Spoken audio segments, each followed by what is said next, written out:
చేస్తే కూటమి ప్రభుత్వం పాలన మీద కంటే కక్ష సాధింపులు చేయడానికి ప్రాధాన్యత ఇస్తుందని మన కామెంట్ చేశారు. రెడ్ బుక్ లో నేను ఏం చెప్పా? రెడ్ బుక్ గురించి నేను చాలా క్లారిటీ ఇవ్వాలనుకుంటున్నాను ఈరోజు. నా ప్రతి స్పీచ్ చూడండి, ఎవరైతే చట్టాలు ఉల్లంఘించి కార్యకర్తల్ని ప్రజల్ని ఇబ్బంది పెట్టారో వాళ్ళని నేను వదిలిపెట్టాను అని స్పష్టంగా హామీ ఇచ్చాను. మళ్ళీ రిపీట్ చేస్తున్నా, చట్టాలు ఉల్లంఘించిన ఓకే. జోగి రమేష్ గారు అబ్బాయి ఏం చేశాడో ప్రజలు తెలుసుకోవాలి. అగ్రిగోల్డ్ భూమి పత్రాలు తీసుకుని ఫేక్ పత్రాలు సృష్టించి అతని పేరుపై ట్రాన్స్ఫర్ చేసుకుని అమ్మేశాడు. అగ్రిగోల్డ్ బాధితులు చాలా మంది ఇప్పటికీ ఇబ్బంది పడుతున్నారు. వాళ్ళకి రావాల్సిన డబ్బులు ఇంకా చాలా ఉన్నాయి. అగ్రిగోల్డ్ భూములపైన ఫేక్ పత్రాలు సృష్టించి అమ్మేశాడు, డబ్బులు సంపాదించాడు. అంటే యాక్షన్ తీసుకోకూడదా తెలుగుదేశం, జనసేన, భారతీయ జనతా పార్టీ ప్రభుత్వం? రేపు లిక్కర్లో కూడా యాక్షన్ తీసుకుంటాం, ఇసుక దండాల్లో కూడా యాక్షన్ తీసుకుంటాం. అంటే అడ్డగోలుగా ప్రజల భూమి దోచేసినా మేమేం పట్టించుకోకూడదా?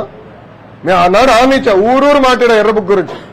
ప్రజలకి నేను హామీ ఇచ్చా, ఎవరైతే చట్టాన్ని ఉల్లంఘించారో వాళ్ళని నేను వదిలిపెట్టే ప్రసక్తే ఉండదు అని నేను ఊరూరు మాట్లాడాను స్వామి.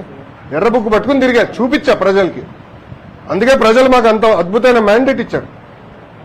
దాని ఒక్కోళ్ళే కాదు, అందరం కలిసికట్టుగా పోరాడడం. దాంట్లో భాగంగా రెడ్ బుక్ ఒక మ్యాండేట్ మాకు. నేను ఊరూరు చూపించా రెడ్ బుక్.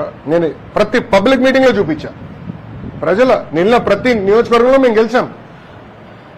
సో ప్రజలు మాకు అంత క్లియర్ మ్యాండేట్ ఇచ్చారు. సో ప్రజలు కూడా చాలా క్లియర్గా ఉన్నారు. ఎవరైతే తప్పు చేశారో వాళ్ళని వదిలిపెట్టొద్దని క్లియర్గా చెప్తున్నారు. అది అమలు చేస్తాం.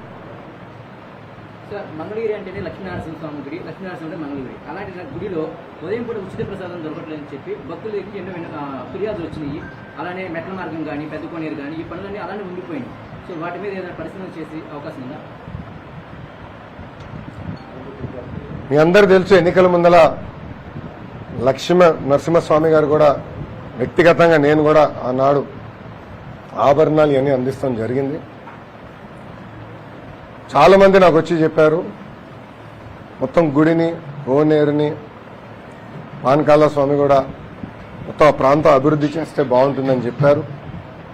నాకు కూడా చాలా మంది వచ్చి ప్రజా దర్బార్లో కలిసినప్పుడు కొన్ని ఫిర్యాదులు ఇచ్చారు. దాని మేరకు మీరే చూసారు, కొన్ని యాక్షన్ కూడా తీసుకుంటాం జరిగింది. గత 5 సంవత్సరాలు అన్ని వ్యవస్థల్ని గత ప్రభుత్వం భ్రష్టు పట్టించింది. అవన్నీ ఒక కొలికి తీసుకుని ఈరోజు చెప్తుంది. తొలి 100 రోజుల్లోనే మీరు మార్పు చూస్తారు. గుడికి వచ్చేగల నేను అనేక మందితో మాడుతున్నా, ప్లానర్స్తో డిస్కస్ చేస్తున్నా, ఎలా చేస్తే బాగుంటుంది, అభివృద్ధి ఎలా చేస్తే బాగుంటుంది, గెస్ట్ హౌస్లు, కాటేజీలు ఎక్కడ ఏర్పాటు చేయాలి, భక్తులకి ఎలాంటి ఇబ్బంది లేకుండా మనం గుడిని అభివృద్ధి చేస్తే బాగుంటుంది ఆలోచనతోనే ఉన్నా. వాళ్ళతో చర్చించా. అది త్వరలోనే ఆ మాస్టర్ ప్లాన్ ప్రజల ముందర పెడతా. ఇంకా మంగళగిరి నియోజకవర్గ ట్రాఫిక్ కూడా చాలా పెద్ద సమస్య మనకి. ఆల్రెడీ కేంద్ర ప్రభుత్వ సంస్థతో నేను మాట్లాడాను, వాళ్ళు రమ్మని చెప్పా. కమిషనర్ గారి కాంటాక్ట్ నెంబర్ ఇచ్చాను, అధికారుల నెంబర్ కూడా ఇచ్చాను. వాళ్ళందరూ కూర్చొని ఒక మాస్టర్ ప్లాన్ తయారు చేయమని